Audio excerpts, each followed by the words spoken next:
Welcome to Biblio Bistro. My name is Megan Jazak, and I'm a registered dietitian and community health educator with the Portage Health Foundation. And today I have with me Michael Sinitis, who is the program coordinator and chef extraordinaire with the Portage Lake District Library. For those of you that are new to Biblio Bistro, this is a cooking series in partnership with the foundation and the library that features simple recipes with seasonal and local produce that are budget friendly. Today we are cooking an egg roll bowl. Michael, do you want to kick it off and show us where to start? Yeah, it's gonna be really yummy. Okay, so this is gonna have pork in it. So I'm gonna make this a one pan dish. So I'm gonna get the pork done, and I'm gonna take the pork out, and then we'll go to the veggies. Okay. Because we don't have a super large pan, and one thing about stir frying is you don't want to overload your pan. So if you can't get it all in an inch layer in your pan, you should split up a little bit. And I think that'll make the most sense for this one. So we're gonna start out with a little garlic that you were so kind to prep for me. Garlic and ginger. Yum. Looks very yummy. Since Megan did that for us, we'll get that going. I'm gonna show you all a nifty little trick with the ginger. Do you want me to stir that, Michael, I for you? would love it. Okay. Okay, so even though the spoon is much bigger than we need for the job, this will show you the basic step. If you take a spoon, a tablespoon, a teaspoon, whatever you have, and you just lightly scrape the ginger, you can make really easy work. Oh, what? Yeah, it's so easy. Yeah, people. Why is that not more known? This is a restaurant. This is one of those little restaurant hacks. So that's where I learned it. But That's awesome. yeah, and then it just makes it so much easier to do all of that. Yeah. Okay. How's that looking? It's starting to just get a little bit what they call translucent or a little bit clear. Okay, I think we're good. I'm going to go right with the pork. So this is a pound of pork, I believe?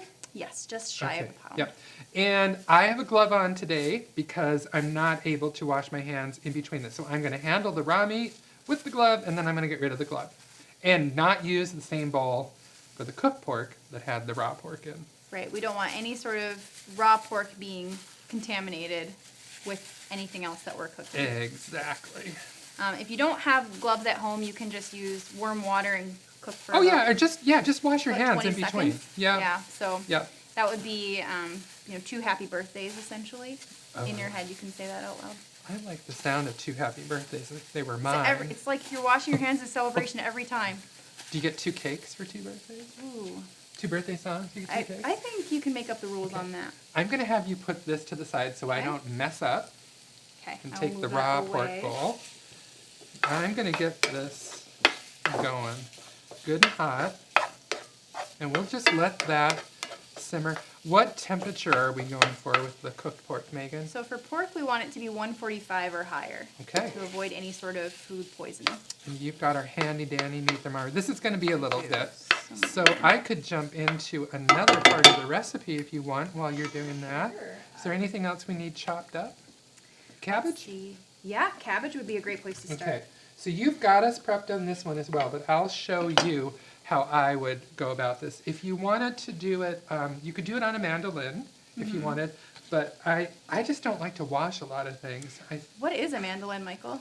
A mandolin looks, it's flat and it has a piece that you would actually pierce the vegetable with. It's like a round top and it has little prongs in, and that holds the vegetable so you don't end up scraping your knuckles off. And then it's a long, maybe a board like that long. It could be made out of plastic, metal. I've seen metal. And then you can just pick the width and the dimension of the slice that you want, and you just keep going back and forth on it. Oh, okay. But we don't have one of those, and I don't want to wash it. So I'm just going to do a very simple, I took the core out of the cabbage, and I'm just going to do a really fine chop. Just going like this, right down there. And I would say, what do you think? Should we shoot for like maybe 1/8 of an inch thick on the cabbage? That sound pretty good? I think so. Yeah. And just Yeah, when something you like think that. about an egg roll, it's pretty thin, right, Right. in the middle. I love the sound of egg roll. And cabbage is really good for our health as well. So it is what we would call a cruciferous vegetable.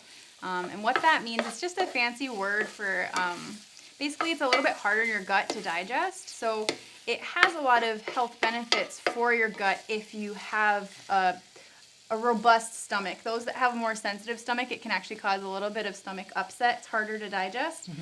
So cooking it like this will be better tolerated than having cabbage raw, like in a coleslaw or something like that. Is that because it's high in cellulose? It's high in what's called a sulfur compound, and it's those sulfurous compounds that are really tough on our gut. It has a lot of health benefits that come with it. Actually, there's been a lot of links to those cruciferous vegetables being cancer protective, specifically for your colon. But it is harder on some people's stomachs to have it raw. So you can cook it if you do find that your stomach is a little more sensitive. Okay, good to know. All right, we're getting there. I don't say we're there yet, but we're getting closer. What else can I show these folks, or what else can I prep for this in the meantime? See, we can grate some carrots. Sounds good. Perfect. This is probably another opportunity to talk about, food prep and whether you're using organic produce or not.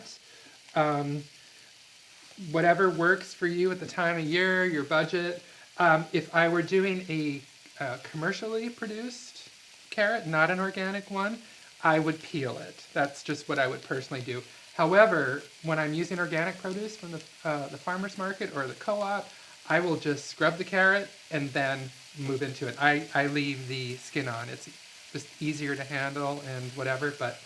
Yeah, and the skin is edible, regardless. So it's not like some of those other vegetables where it's like there's a texture difference where it's kind of the skin is tough. So really it's just a preference. If you do choose not to peel it, you just want to make sure it's really clean. Yeah, so I'm just going to go for it because we know where this carrot came from. Yes. There we go. Ooh, this is going to make it so yummy. Now, depending what season you're in, cabbage is usually available. What time would you say locally here, Michael? Here, I think we see it at the farmer's market really late summer to early fall. Okay. So I would say anywhere from mid-August to early September. Ooh, there you go. Jump in there. Looking good. So we've got our carrots, we've got our cabbage. It's smelling really good. It is. And while you're doing that, I'll grab the bowl of prepped vegetables so that when we're ready, we can do that. You did a beautiful job of that. And if it's not summer season, like late summer, early fall, cabbage is available. It's seasonally in the winter at its best. So if you're trying to stick to more seasonal eating, trying to get it in the fall, winter is a good time to try and stick with that. I always keep some cabbage in the refrigerator all the time because you can make a quick coleslaw. If you don't have all the ingredients for something else, you can put cabbage in like anything. And it lasts for a long time, right? Yep. If you take a plastic bag from the grocery store and moisten a paper towel, just a little bit, a little moisture, and put that in the bag with it and seal it up, you're good to go. The worst that's going to happen with the cabbage is that if you cut it like this, you may have to come back and cut a little bit of the brown off. Okay. Or peel an extra layer or two. But cabbage is cheap. It's good for you, Right. and it keeps for a long time in the fridge, Right. which is really nice. It lasts a lot longer than things like lettuce that are going to go bad pretty quick. Okay, Megan, I personally think we're there, but I'm going to have you get your thermometer out and give it a test. And there we go. I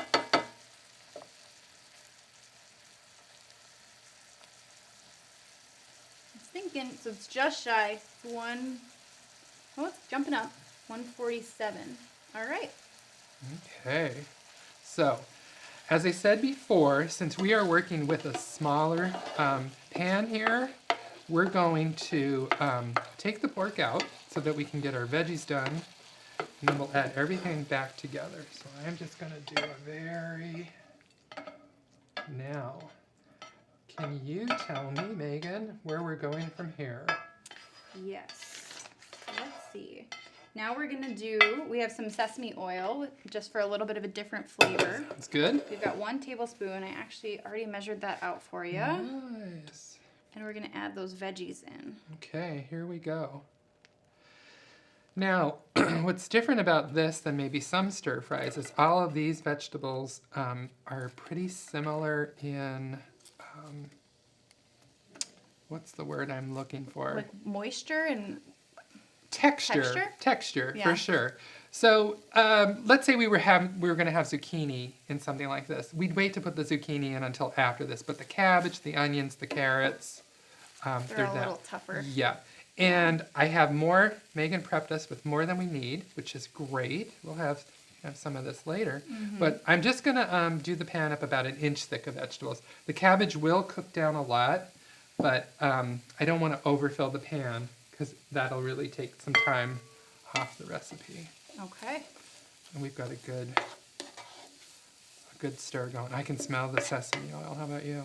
I can. I really like sesame oil. Me too. I think it adds a nice little extra. But a little layer. does go a long way. Yes, it does. I've- It's a stronger flavor than a lot of oils. And especially if it's toasted sesame oil. I'm a big fan of it, and I've come to find out that not everyone is. So again, a little bit does go a long way. So we only used how much for this recipe? A tablespoon. Yeah, so not much for a pan of vegetables. Right. Okay. How Well, long? while I think we'll probably, you can kind of judge it by the texture, or, the recipe says about 5 to 8 minutes, I Sure. believe. So we can kind of eyeball it, and I can talk a little bit more about some of the health benefits. So we talked a little bit about the cabbage. Carrots are a really good source of vitamin A, which is really great for eye health as well as immune and skin health. It is fat-soluble vitamin, which means that you need a fat on board in order to be able to absorb that vitamin. So good thing we've got that sesame oil on board. And the pork. The pork will also provide some extra. And the pork is going to make this dish a lot more filling. So you could easily make like a side stir fry almost and make it like egg roll inspired. But what's nice about this is that because you're bringing in that protein, you're going to stay full for a lot longer. And I mean, this could be, if you're looking for a lower carb meal, this could be your entire meal. It would also work really well if you wanted to make like a bowl meal out of it. You could add either white or brown rice. Brown rice would have a little more fiber for you, and then layer everything on top. But what about the wonton wrappers? What about them? We don't get those, right? You could. I don't know if it would be a bowl dish, though. See, I have I to like say, the bowls. when I saw the recipe the first time, I got excited because I somehow thought you were going to get wonton wrappers into this, and that we were going to fry them. Oh, man. I I'm know. sorry to disappoint you. It's okay. You It's could try okay. to bake it, too. I mean, you could probably try, if you wanted to, I mean, you could fry it, too. I would consider that more of a treat. But you could try and Right. bake egg rolls with this filling, too. We haven't tried it, so I won't say whether it works or not, but you can try it at home and let us know. Yeah. This is probably a good idea to tell folks when they're cooking with us. Feel free to take pictures and post them to the, it would be the library's webpage. Yeah, or whatever social media you're using, you can just use the hashtag Biblio Bistro and we can track it. So feel free. Yeah. We'd love to see what you guys are cooking. Okay. Ooh, it's getting soft. It is. It's looking good. And Michael, you want this to be hot but not too hot, right? So to keep it like the vegetables crisp, you need it more than like a low, but you don't want it so hot that they're gonna totally burn before they're fully cooked, right? You're gonna cook it hotter than you think you would. Okay. That is the classic mistake that people make with stir frying vegetables. They cook them with too low of a heat and not enough oil, and you get soggy vegetables. And that's kind of one of my pet peeves. Like, I want a little bit of texture left in it. Okay. I don't want to be eating, like, it just isn't that interesting to me to have them soggy. But I think a high heat, you just kind of have to do what I'm doing too. Just be mindful of it and keep moving it around a little bit. A good nonstick pan helps too, Okay. for sure. Sounds good. Okay, let's see. So now we are going to add the sriracha and soy sauce. Ooh, yum. Let's see, we need a 1/4 cup of the soy sauce, and we chose tamari, which is a gluten-free option, and I'll grab that measuring cups for you here. And we also did a low sodium, just to try and be mindful if people are watching that. So I believe this is the 1/4 cup, and I can just pour that in for you. Alrighty, let's do it. We don't have to take our measuring cups apart. typically I think there's less salt in tamari than soy sauce. Am I correct about that? It might be slightly less. The regular is still pretty high in sodium, but it might be a little bit less. And another option too, if you're looking for a different gluten-free option, would be liquid aminos, correct? Yeah, I use that one all the time. Okay. I wish I could tell you the name of it now because I tease at home so much that it's Dr. Bronner's. It's not. It's someone like that. It's another doctor. I think it's called Bragg's, right? Bragg's. You're Yeah. right. It is Bragg's. Okay.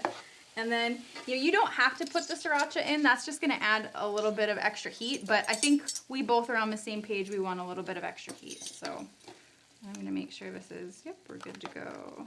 All right, and that calls for a tablespoon. And of course, if you like it really spicy, you can always adjust it and notch it up. Or you can dial it down if you want a little bit of heat, but not maybe the full tablespoon. Where are we going? We're going to go the full tablespoon, and then we'll see. We can always drizzle more on top if you want. Okay. Oh, this is looking so yummy. All right, now I'm going to move the pork back and give the pork some time with all of this because it'll just marry the flavors a little bit better. Sounds good. Ooh, I made a little bit of a mess on our stovetop, Megan. I think that means that you're having fun in the kitchen. If there's a mess, I think we're doing something right. Oh, gosh. I can't wait to eat this. How about you? It smells really good. Ta-da. Okay. Now. Oh, yeah. So we'll give that, what would you say, like 5 minutes together to kind of Yeah. let those flavors meld? Yeah. Just finish everything off nicely. Okay. And to garnish, the recipe lists some green onions, or that's also called scallions. Mm-hmm. And then you can also, if you want, again, this is optional, would be sesame seeds for a little bit of crunch. Oh. So we do have some sesame seeds I'm looking too. forward to that. Okay, so I need a green onion. I need to get that ready. I should probably give you that if we're gonna top it, hey? Yeah, and that we're just using that, right, for when we have it in the serving bowl. Yes, yep, it'll just go nice and on top for a little bright crunch. Okay. And some color too. I really like that about green onions. They're a little bit milder too than raw onions. So for those again onions are another thing that's kind of hard on the stomach, and so green onions can still be tough because it is an onion, but it's a little bit milder, so you might find you can have some of that raw and tolerate it. And one of the nice things about, some people call them spring onions. Mm-hmm. One of the nice things is that they're ready in the spring. So you're waiting the whole growing season for your, a good chunk of the growing season for onions, Mm-hmm. but you can have these much sooner. Okay, I didn't know that. Yep. Yeah, it doesn't take them, I would say at least a few weeks before the regular onions are ready. Okay. So, okay, we're ready there. Oh, that looks so good. They smell nice. Mm-hmm. I smell the ginger too. Mm-hmm. That's really yummy.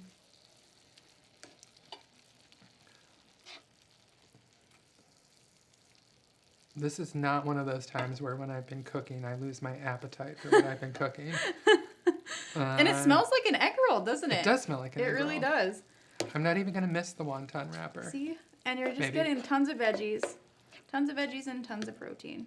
If we have shed maybe 1 or 2 tears about the wonton wrapper, it'll be okay. But then we'll realize it's delicious, and Yeah. it doesn't need it. It would only be an extra bonus. But sometimes you just gotta try it differently. Yep, I like it.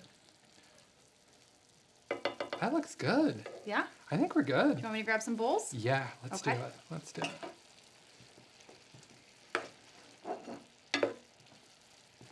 I've got 2 bowls here. Okie dokie. Move that. Nice, and you have your fork. Ta-da.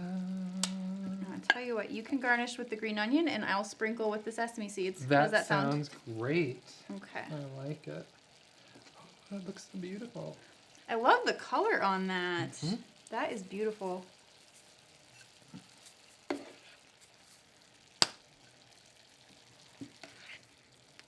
If you do have a sesame seed allergy, you could leave out the oil and you could leave out the seeds.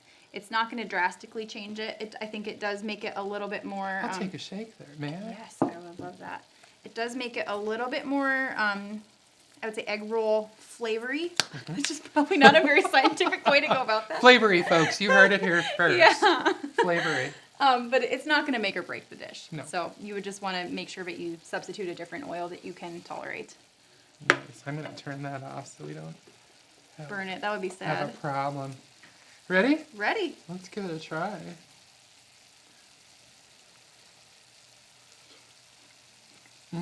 Megan, that's delicious. And so good for me.